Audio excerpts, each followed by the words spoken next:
भ्रष्टाचार किसी देश के लिए घातक हो सकता है क्योंकि ये आर्थिक विकास को बाधित करता है, सामाजिक असमानता को बढ़ावा देता है, शासन की प्रभावशीलता को कम करता है।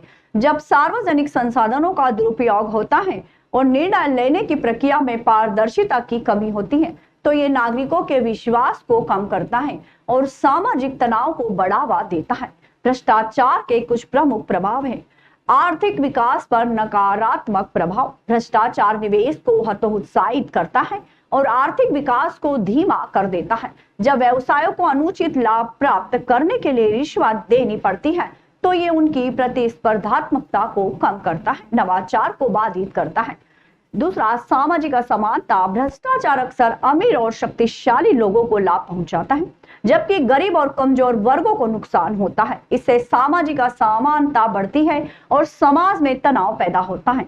तीसरा, शासन की प्रभावशीलता में कमी। जब सरकारी अधिकारी व्यक्तिगत लाभ के लिए अपने पद का दुरुपयोग करते हैं तो ये शासन की प्रभावशीलता को कम करता है। इससे सार्वजनिक सेवाओं की गुणवत्ता में गिरावट आती है और नागरिकों के जीवन स्तर पर नकारात्मक प्रभाव पड़ता है।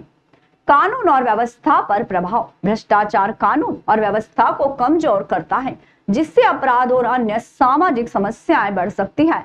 जब कानून प्रवर्तन एजेंसियां भ्रष्ट होती है तो वे अपराधियों को दंडित करने में असमर्थ होती हैं जिससे समाज में अराजकता बढ़ती है। अंतर्राष्ट्रीय प्रतिष्ठा। भ्रष्टाचार किसी देश की अंतर्राष्ट्रीय प्रतिष्ठा को भी नुकसान पहुंचा सकता है।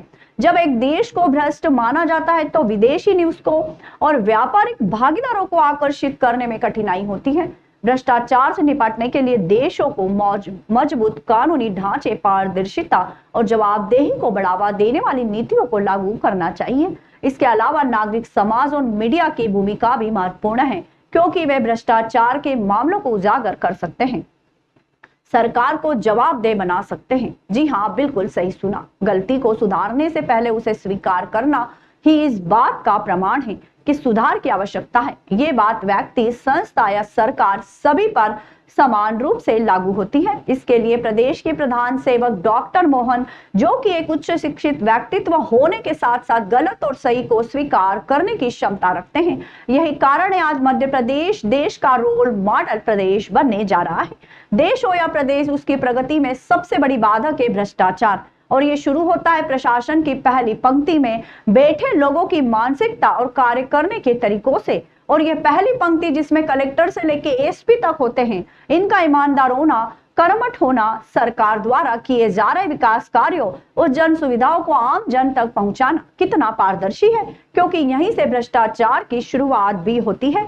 अभी हाल ही में अपनी ईमानदारी छवि के कारण पहचाने वाले मुख्य सचिव अनुराग जैन के बयान ने इस भ्रष्ट अफसरों की नींद उड़ा दी है।